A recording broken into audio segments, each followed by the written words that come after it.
Assalamualaikum warahmatullahi wabarakatuh.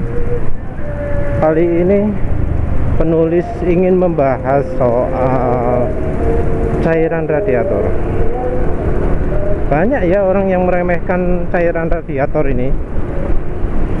Kalau mesin overheat, pasti yang dicari itu solusi lain. Seperti misalnya ganti kipas, radiator diganti gede.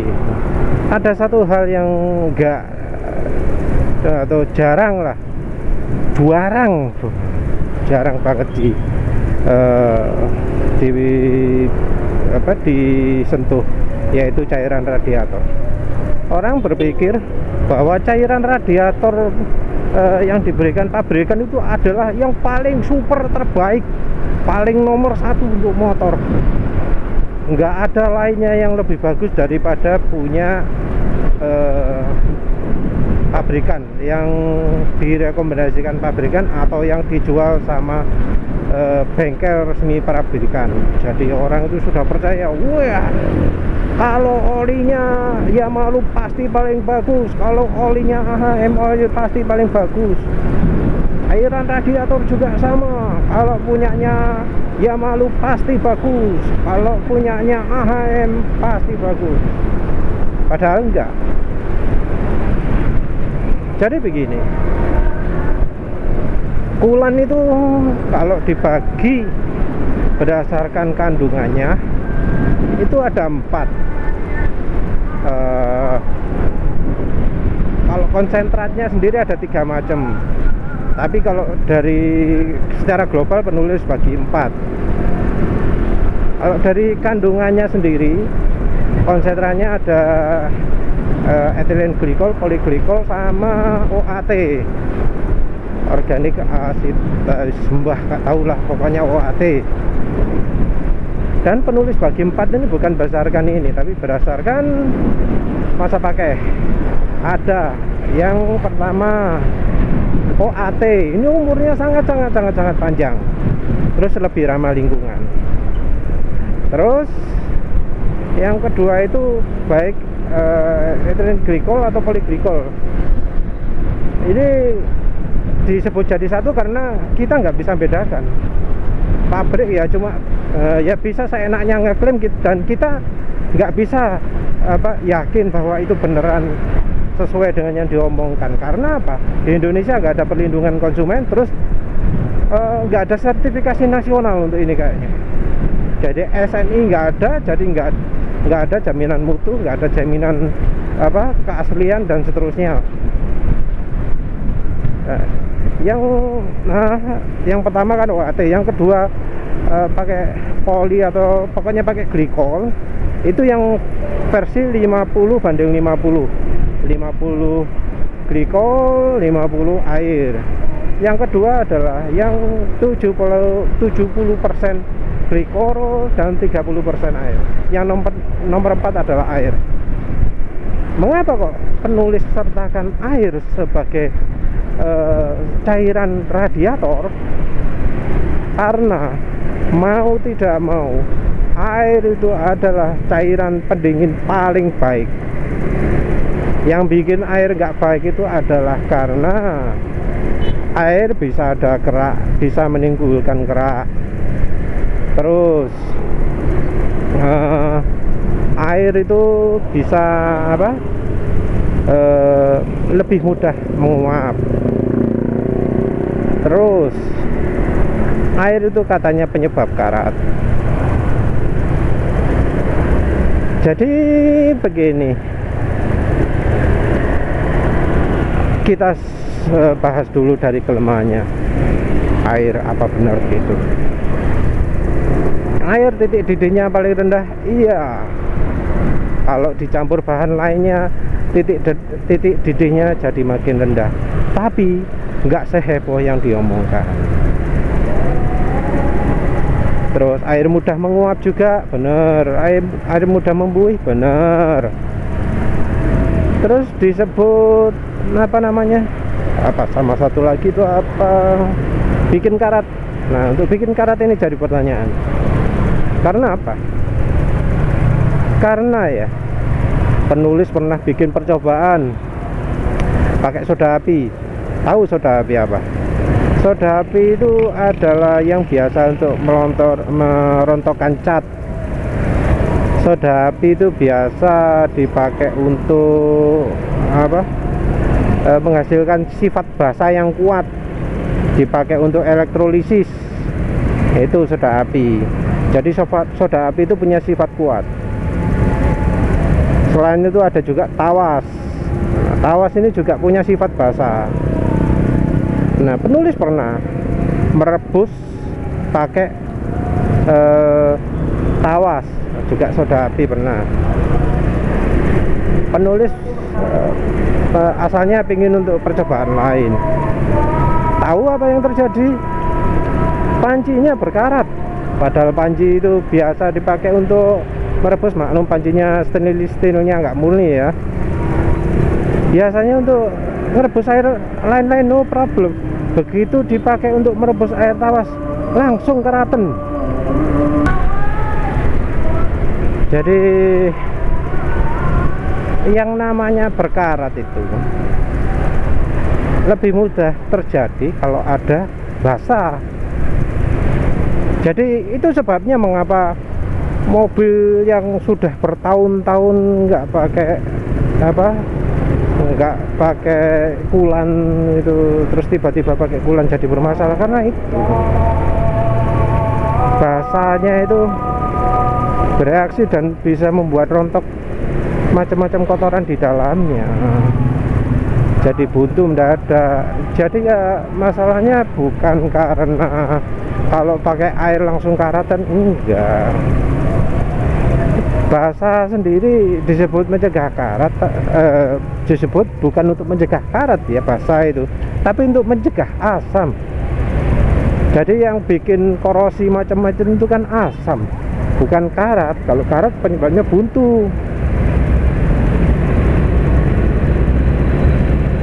Nah, itu sebabnya sampai perlu kulan diganti, karena ya itu biar nggak sampai asam, nggak sampai jadi asam, karena namanya ada pemanasan dan seterusnya, itu bisa membuat asam, terutama dari glikolnya ya. Kalau pakai air murni, air seterusnya, nggak sampai seperti terjadi seperti itu. Penulis dulu pernah punya mobil pakai air 100%, ya baik-baik aja tuh. Ya enggak sampai seheboh orang yang biasa pakai kulan lah. Nah, sekarang kembali ke pendinginan.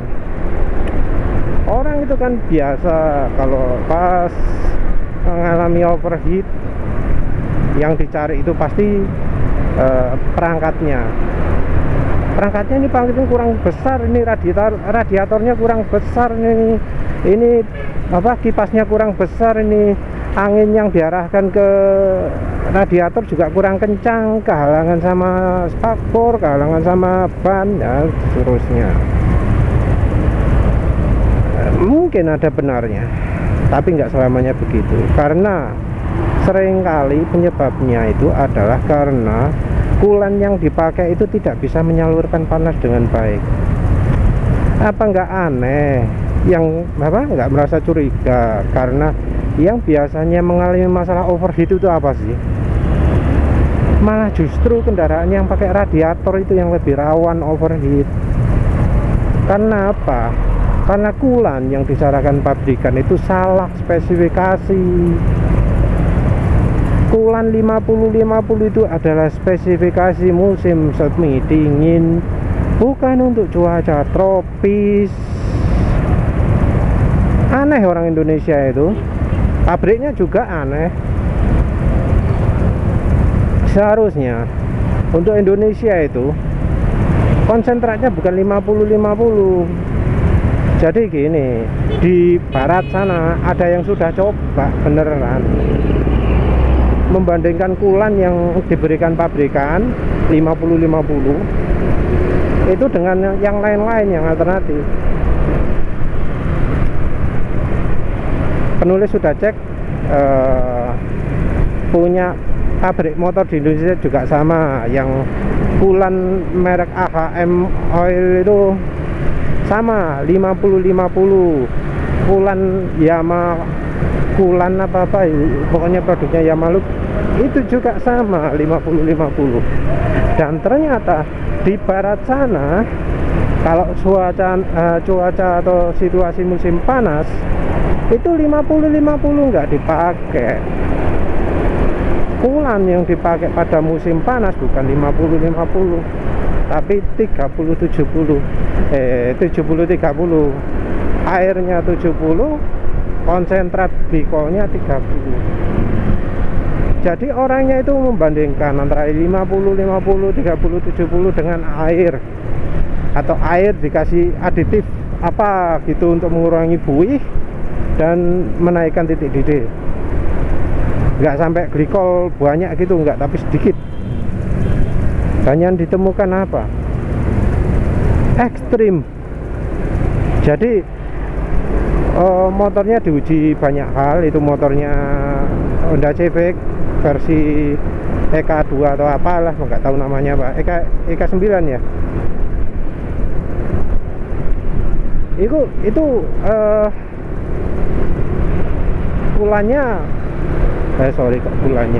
motor itu mobil itu dipakai untuk macam-macam, mulai dari jalan pelan, jalan tanjakan, kecepatan tinggi 75 mph atau sekitar berapa itu, 135 km per jam,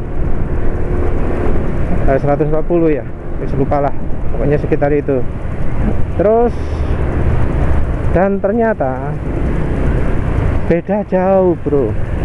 Yang 50-50 itu parah. Bahkan pakai yang 30-70 itu sudah sangat-sangat banyak membantu. Jadi kalau pakai 30-70 itu suhu nggak sampai ekstrim. Mereka sayang ngukurnya pakai Fahrenheit ya. Penulis nggak sempat terjemahkan ke Celsius. Itu waktu diukur pakai kencang, pakai menanjak, itu suhu mesin bisa sampai di atas 215 derajat Fahrenheit. Nggak ngerti itu berapa derajat Celsius. Terus begitu sudah pakai 30-70 turun cukup banyak, yaitu 215 itu.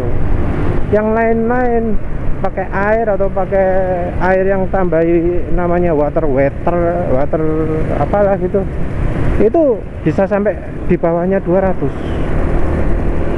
Kondisi nanjak RPM 5000, kondisi ngebut 75 mph, itu efeknya. Juga waktu motor dibiarkan idle lama-lama, itu hasil yang lain-lain 215, cuma yang pakai 50-50 aja bisa sampai lebih dari 215 yang diukur silinder headnya ya. Jadi ya mestinya sudah lumayan lumayan mewakili lah. Sementara itu ingat juga bahwa suhu kulan suhu mesin itu sebenarnya bukan suhu mesinnya, tapi suhu kulan. Nah, kalau kulannya jelek, ya seakan-akan mesinnya ini dingin. Kalau kulannya jelek, karena kulannya nggak bisa meresap panas. Kalau kulannya bagus, ya suhu radiatornya, suhu kulannya tinggi, karena mencerminkan suhu mesin. Kalau di mobil itu bisa dibedakan, karena ada OBD2, tinggal dibandingkan antara suhu mesin dengan suhu kulan. Nanti bisa kelihatan kalau kulannya itu bagus, suhu mesin tinggi, langsung suhu kulan juga ikut tinggi. Kalau kulannya jelek, enggak, naiknya pelan, turunnya juga pelan. Ya karena nyerap panas dari radiatornya jelek, menyerap panas dari mesinnya jelek, melepaskan panas di radiator juga jelek. Hasilnya apa? Ya itu, panas mesin telat disebar, panas mesin terkurung di mesin. Harusnya kan radiator dan coolant itu fungsinya untuk mendinginkan dengan membuang panas dari mesin ke radiator. Kalau jelek ya nggak bisa. Penulis sih nggak tahu ini yang NMAX gimana. Penulis sendiri nggak pernah sampai perjalanan jauh-jauh banget lah, nggak sampai mengalami overheat. Nah, kalau mengalami overheat apa yang penulis lakukan? Tambahi air yang di reserve-nya itu. Beli Cleo, air demineralisasi, merek Cleo, atau kalau bisa beli air suling ya silahkan beli air suling. Kalau nggak salah satu tong harganya 50.000.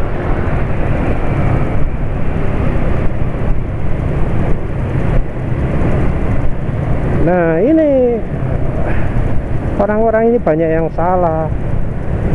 Harusnya kalau mesin mengalami overheat, yang dilihat pertama apa? Kulan. Lihat kulannya kayak gimana. Apalagi kalau motornya Honda, wajib periksa kulan. Karena apa? Bisa-bisa kulan itu ternyata isinya habis. Sudah beberapa kasus terjadi itu kalau di Honda. Jadi yang punya Honda Vario, Honda PCE, Honda CB, CBR, itu wajib periksa kulan kalau misalnya mesin overheat. Kalau mengalami overheat wajib cari pengganti, jangan pakai AHM oil atau Yamaluk. Kalau mau pilih beli, ada yang bagus itu ice cool, itu dingin. Kalau pingin yang alternatif lain yang lebih murah, ada itu pakai Pertamina, kulannya Pertamina.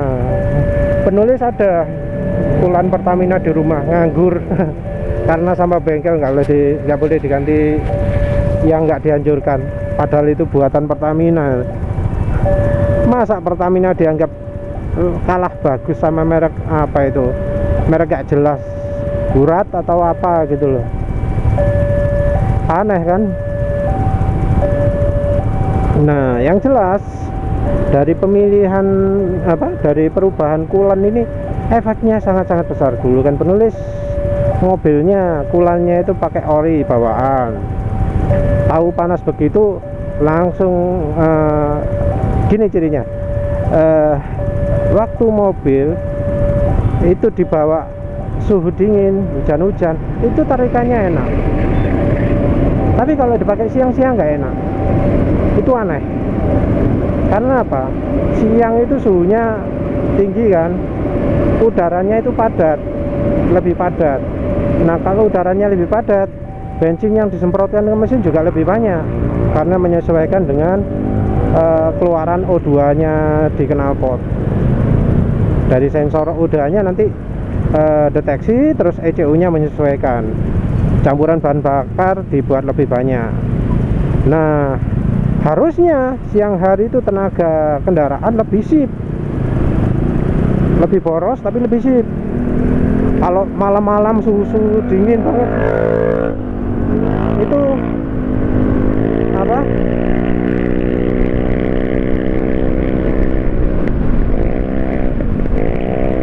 ya ternyata masih nggak kalah akselerasinya NMAX dengan Aerox ya. Nggak mau kencang-kencang sih, masih indrain ya. Maaf. Kalau sudah nggak indrain ya tak kejar, paling ya tak salib. Ya itu loh, memalukan itu knalpot racing itu memalukan. Sudah pasang knalpot racing motor masih nggak kencang, malu. Cuma gaya-gaya toh, suaranya juga nggak bagus-bagus amat. Jadi beli knalpot racing mahal-mahal cuma dari tampilan aja menangnya, dari tenaga nggak ada, dari suara makin jelek. Kasihan. Ya terus lagi balik bulan sampai lali, sampai lupa bahasa apa tadi. Ya kalau mobil, nah, semua kendaraan itu malam hari tenaganya lebih sip, berarti ada masalah pada pendinginannya. kalau pengen ngirit itu jalan dalam kondisi dingin banget, karena dalam kondisi dingin itu pasokan bahan bakar dikurangi karena udaranya tipis, udaranya nggak padat. Nah kalau siang-siang masih lebih boros karena udaranya padat, bensinnya disemprot lebih banyak. Ini hanya untuk mesin injeksi loh ya, kalau mesin karbu beda lagi. Sebaliknya, kalau siang-siang nggak ada tenaganya, kalau malam-malam mantap, itu motor karbu. Beda, kerawanan, soalnya nggak ada otomatisnya. Dan ya itu, dari ciri itu penulis pun, waduh, ini berarti kulannya kok nggak mantep ini, pendinginannya nggak mantep.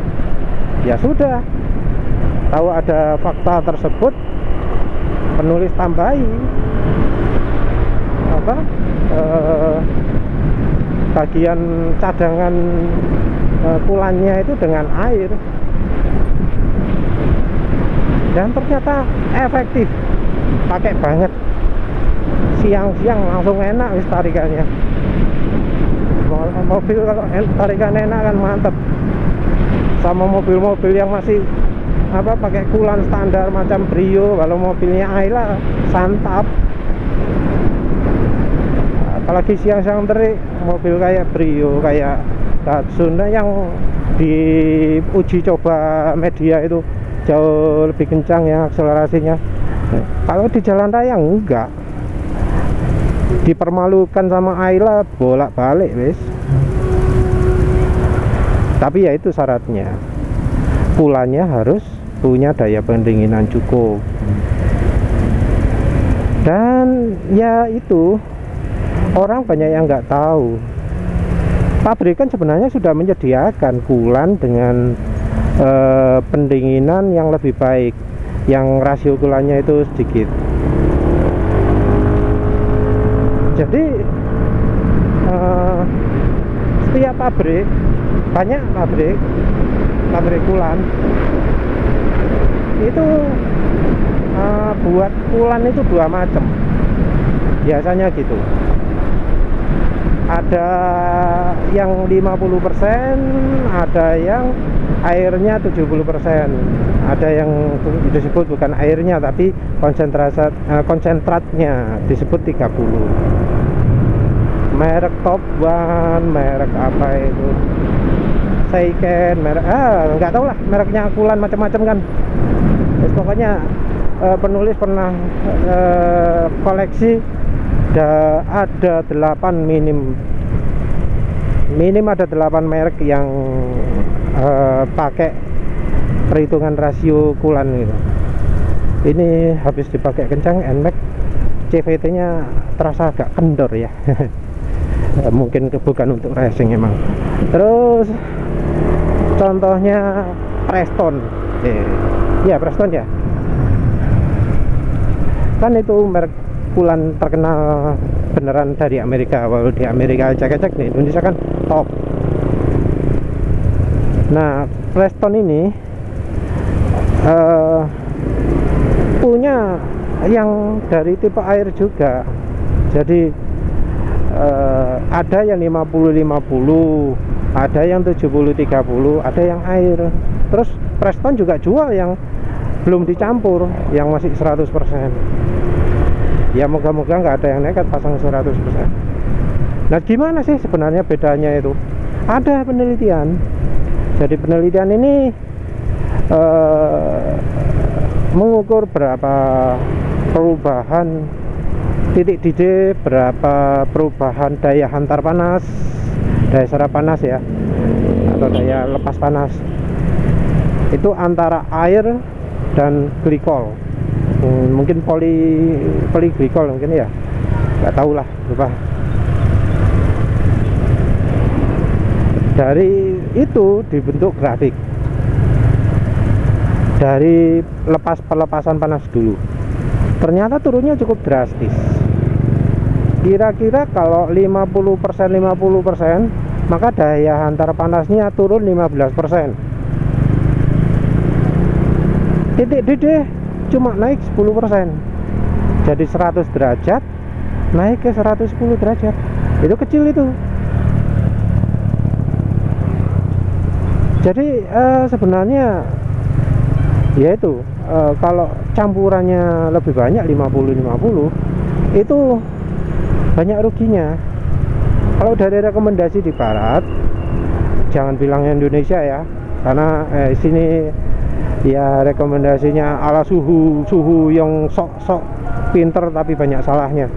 Kalau dari barat sana rekomendasinya kalau pas musim semi, habisnya musim dingin ya, habis musim salju, jadi suhu masih belum sampai panas banget. Suhu bisa antara berapa?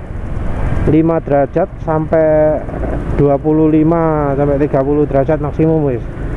Beda sama musim panas ya. Masih untuk ukuran Indonesia termasuk dingin ya.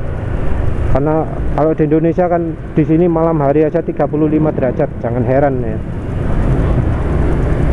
30 derajat itu wajar, dianggap wajar daerah sekitar sini itu. Malam ya. Siang nggak tahu.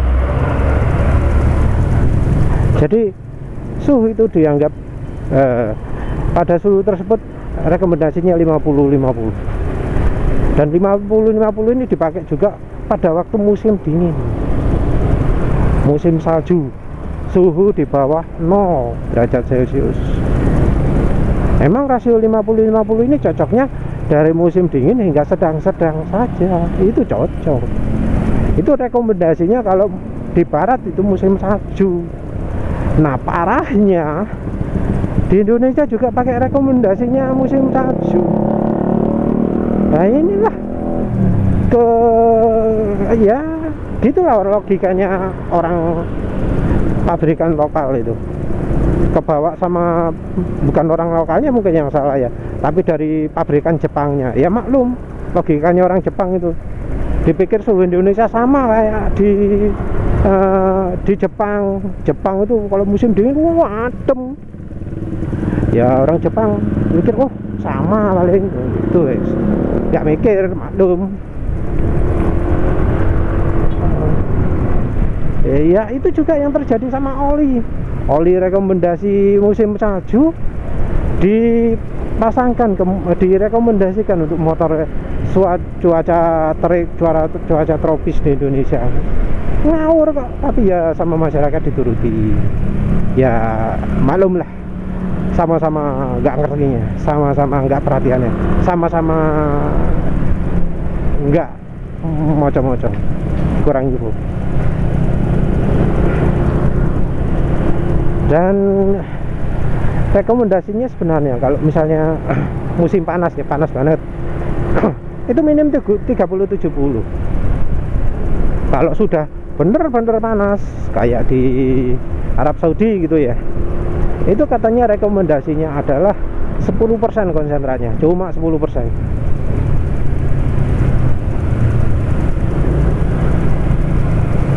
Jadi ya itulah anehnya ya.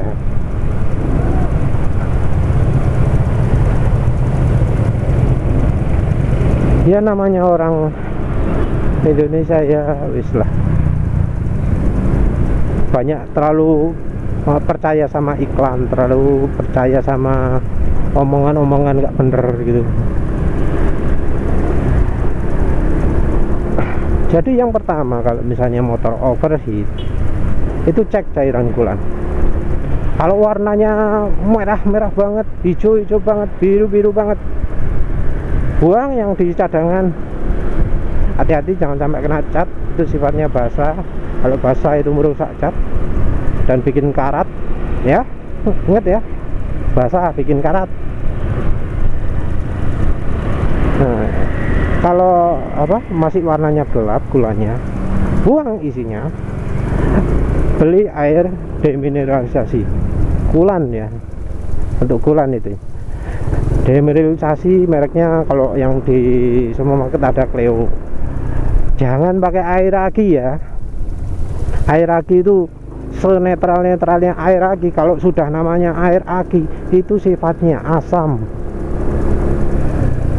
Walau tulisannya Aquades, air suling dan macam-macam, kalau itu air aki nggak ada yang netral. pasti pH-nya itu di bawah 7. Karena apa? Aki itu airnya harus mengandung asam. Kalau dikasih air biasa bisa berkurang kemampuannya. Jadi untuk nambah air di radiator, beli air demineralisasi seperti Cleo, atau beli air suling di apotek kalau apoteknya sedia. Bur water juga lumayan, tapi bur water mahal, terserah lah, kan cuma dipakai sedikit. Bisa beli bur water di apotek, atau air suling kalau ada, atau beli Cleo. Jangan Aqua, kalau Aqua biasanya ada kerannya. Jadi udah itu aja kesimpulannya. Kalau misalnya pengen beli, silahkan beli merek yang disukai. Nggak ada merek terkenal di situ, nggak ada pabrik terkenal, pabrik ecek-ecek semua. Cari yang konsentratnya 30%, glikolnya 70% airnya. Kalau nggak jelas, nggak ada tulisannya, soalnya kadang cari yang untuk mobil di atas 2500 cc itu justru yang pendinginnya bagus. Aneh kan, motor kecil nggak dikasih yang rasio 30-70, tapi yang cc besar kok dikasih. Soalnya yang cc besar itu butuh pendinginan lebih bagus. Sudah, sekian saja, terima kasih sudah menonton. Assalamualaikum warahmatullahi wabarakatuh.